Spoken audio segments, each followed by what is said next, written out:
दोस्तों आज की इस वीडियो में हम बात करने वाले पोस्ट मेट का स्कॉलरशिप सेशन 2024-25 का आवेदन कब से शुरू किया जाएगा। हम आप सभी को बता दें कि इसके तहत जिन्होंने भी 2024 में अपने मैट्रिक का एग्जाम क्वालिफाई कर लिया तो मैट्रिक के बाद से आपका ये फॉर्म भरा जाता है। आपने अगर मैट्रिक क्वालिफाई करा है तो आप इसके तहत आवेदन कर सकते हैं, या फिर मैट्रिक के बाद से अगर आप किसी भी कोर्स में एडमिशन लेते हैं तो आप इसके तहत आवेदन कर सकते हैं। हम आज की इस वीडियो में आपको पूरी जानकारी बताने वाले हैं कि इसके तहत कौन कौन से लोग आवेदन कर पाएंगे, कौन से कैटेगरी के, इसके तहत कितना पैसा दिया जाता है, कब से कब तक आप इसका आवेदन कर सकते हैं। तो पूरी जानकारी जानने के लिए वीडियो में लास्ट तक बने रहिएगा। जो भी जानकारी है डिटेल के साथ समझाएंगे। अगर आपको वीडियो पसंद आए तो वीडियो को लाइक करिएगा, चैनल पर नया है तो चैनल को सब्सक्राइब कर लीजिएगा, साथ में बेल बटन को दबा दीजिएगा ताकि जब भी कोई ऐसी नई अपडेट आए आपको नोटिफिकेशन सबसे पहले मिले।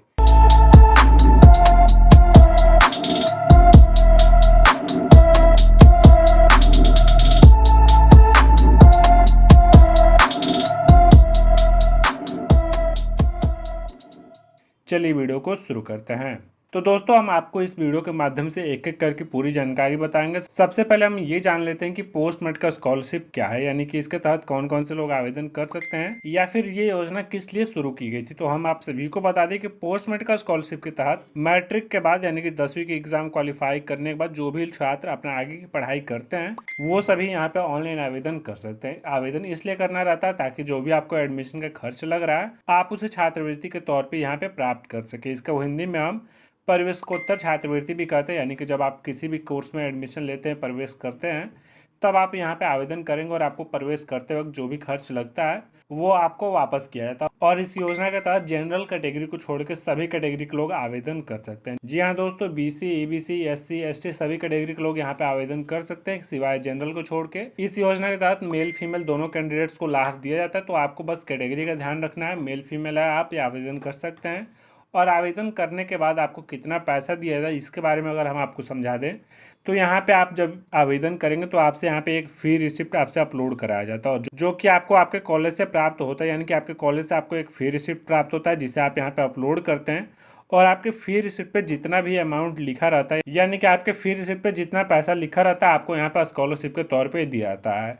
इसके साथ ही हम आप सभी को बता दें कि आपका जो फी रिसिप्ट है या फिर आपके जो कॉलेज का फी है, ये सरकार की तरफ से आपके कॉलेज के लिए भी एक फ़ी तय किया जाता है। तो आपके कॉलेज का फ़ी और आपके फी रिसिप्ट का फ़ी में जो भी आपका न्यूनतम होगा यानी कि कम होगा आपको वही स्कॉलरशिप दिया जाएगा। क्योंकि बाद में बहुत सारे छात्र ये कहते हैं कि हमारे फी रिसिप्ट पे ज़्यादा फी था लेकिन हमें जो स्कॉलरशिप मिला है वो कम मिला है। तो हम आपको यहाँ पे समझा देते हैं कि आपके कॉलेज फी और आपके फी रिसिप्ट में जो भी कम रहेगा आपको वही स्कॉलरशिप के तौर पे दिया जाएगा। तो आप ये समझ गए होंगे कि आपको इसके तहत कितने रुपए का स्कॉलरशिप दिया जाता है। अब हम आपको बता दें कि इसके तहत कौन कौन से कैंडिडेट्स आवेदन कर सकते हैं या फिर इसके लिए क्या नियम और शर्तें रखी गई हैं। तो हम आप सभी को बताते हैं कि अगर आप बीसी ईबीसी कैटेगरी से आते हैं तो बीसी ईबीसी के लिए ये नियम है कि अगर आप बिहार के बाहर पढ़ाई करते हैं तो आप यहाँ पे इसके लिए आवेदन नहीं कर पाएंगे। जी हाँ दोस्तों, अगर आप बीसी कैटेगरी से बिलोंग करते हैं, अगर आप बिहार के निवासी हैं, बिहार में ही अपना एडमिशन लेते हैं यानी कि बिहार में ही पढ़ाई कंटिन्यू करते हैं, तब आपको स्कॉलरशिप दिया जाएगा, तब आप यहाँ पे आवेदन कर पाएंगे। लेकिन अगर आप एससी एसटी कैटेगरी से बिलोंग करते हैं यानी कि आप अनुसूचित जाति या फिर अनुसूचित जनजाति से आते हैं, तब आप यहाँ पे बिहार के बाहर भी पढ़ाई करते हैं तो आवेदन कर सकते हैं। यानी कि अनुसूचित जनजाति को और अनुसूचित जाति को बिहार के बाहर पढ़ाई करने पे भी स्कॉलरशिप दिया जाता है।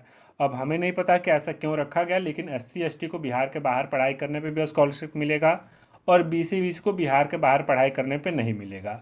तो आपका ये नियम रखा गया। इसके साथ में आपका फैमिली इनकम मांगा जाता है जो कि आपका 2.5 लाख से कम होना चाहिए। अगर आपका 2.5 लाख से कम है तो आप यहाँ पे आवेदन कर सकते हैं। बिहार के निवासी तो आवेदन कर सकते हैं।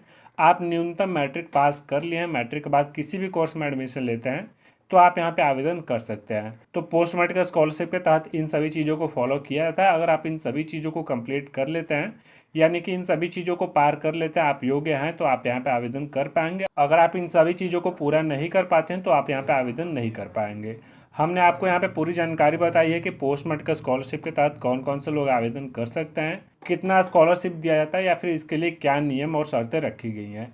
अब हम आप सभी को बता दें कि अगर आप आवेदन करना चाहते हैं तो आपको क्या क्या जरूरी डॉक्यूमेंट्स है जो आपको ज़रूरत पड़ेगी आवेदन करते वक्त। तो आप सभी को सबसे पहले आधार कार्ड का ज़रूरत पड़ेगा जो कि आप सभी को पता है। इसके साथ में आपको एक बैंक अकाउंट का भी ज़रूरत पड़ेगा, लेकिन आपको बैंक अकाउंट डिटेल फिल नहीं करना रहता है। बैंक अकाउंट डिटेल की ज़रूरत इसलिए है ताकि आपका आधार कार्ड आपके बैंक अकाउंट से सीडेड रहे और आपको उसी बैंक अकाउंट में आपको पैसे दिए जाएंगे जो कि छात्र के नाम से होना चाहिए। यानी कि जो भी छात्र या छात्रा यहाँ पर ऑनलाइन आवेदन करना चाहते हैं उनका आधार कार्ड उनके बैंक अकाउंट से सीडेड होगा, तब उनको पैसे दिए जाएंगे। तो आपका यहाँ पर सबसे पहले आधार कार्ड हो गया, दूसरा आपका बैंक अकाउंट हो गया, तीसरा आपका मैट्रिक का मार्कशीट हो गया, और चौथा आपका जो लेटेस्ट आपने क्वालिफाई करा है, जो भी कोर्स होगा आपने, जैसे कि मैट्रिक के बाद 12th कंप्लीट हो चुका है तो आपका 12th का मार्कशीट, आईटीआई पूरा हो चुका है तो आईटीआई का मार्कशीट, आपने जो भी कोर्स कंप्लीट कर लिया है आपको वो करना है। अगर आपने केवल 10th ही पास करा है तो आपको कोई दिक्कत नहीं, आप बस 10th का ही मार्कशीट लगेगा आपका। इसके साथ में आपका आय, जाति और निवास लगेगा। जी हाँ दोस्तों, आय प्रमाण पत्र आपके इनकम को प्रूफ करने के लिए लगेगा कि आपका जो फैमिली इनकम है 2.5 लाख से ज़्यादा नहीं है। जाति प्रमाण पत्र आपकी कैटेगरी को फिल करेगा कि जैसे आप जनरल कैटेगरी से नहीं आते हैं। और जो आपका निवास प्रमाण पत्र है आपके निवास को प्रमाणित करेगा कि आप बिहार राज्य के अस्थायी निवासी हैं। तो आपके ये तीनों डॉक्यूमेंट लगेंगे, साथ में आपका एक फ़ोटोग्राफ लगेगा, मोबाइल नंबर और ईमेल आईडी। तो आपको इतने सारे डॉक्यूमेंट्स ज़रूरी होंगे आपको आवेदन करने के लिए। अगर आप आवेदन करना चाहते हैं पोस्ट मेडिकल स्कॉलरशिप योजना के तहत तो आप सभी को ये सारे डॉक्यूमेंट्स इकट्ठा करके रख लेना है। अब हम आप सभी को बता दें कि इसका आवेदन कब से शुरू किया जाएगा।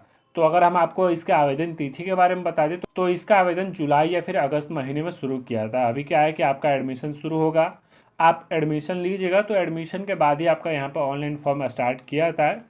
और जब आप एडमिशन ले लेते हैं तो उसके बाद ही आप यहाँ पे एलिजिबल होते हैं आवेदन करने के लिए। इसीलिए आपका आवेदन जुलाई या फिर अगस्त महीने से स्टार्ट किया जाता है और उसके बाद से आप यहाँ पे ऑनलाइन आवेदन कर सकते हैं नवंबर या फिर दिसंबर महीने तक। अगर आपका लास्ट डेट एक्सटेंड होता है तो आपको जनवरी महीने तक का समय मिलता है, लेकिन फिलहाल आपको अगस्त से लेकर नवंबर या फिर दिसंबर तक का समय दिया जाता है पूरा, कि आप यहाँ पे ऑनलाइन आवेदन अपना कंप्लीट कर लीजिए। तो अगर आप इसके तहत आवेदन करना चाहते हैं तो आप इन सभी डॉक्यूमेंट्स को तैयार रखिएगा। हमने इस वीडियो के माध्यम से आपको पूरी जानकारी समझा दी कि इसके तहत कौन से लोग आवेदन कर सकते हैं, आपको कितना स्कॉलरशिप मिलता है, क्या नियम रखा गया है, क्या क्या जरूरी डॉक्यूमेंट लगेंगे और आपका आवेदन कब से शुरू किया जाएगा। आशा करते हैं कि ये पूरी जानकारी आप समझ गए होंगे। अगर इसके अलावा आपके पास और भी कोई दिक्कत है, कोई डाउट है, कुछ पूछना चाहते हैं तो आप हमें नीचे कमेंट करके पूछ लीजिएगा।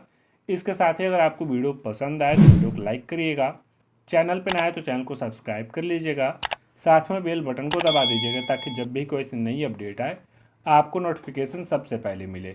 मिलते हैं आपसे एक नए वीडियो के साथ, तब तक के लिए धन्यवाद। जय हिंद।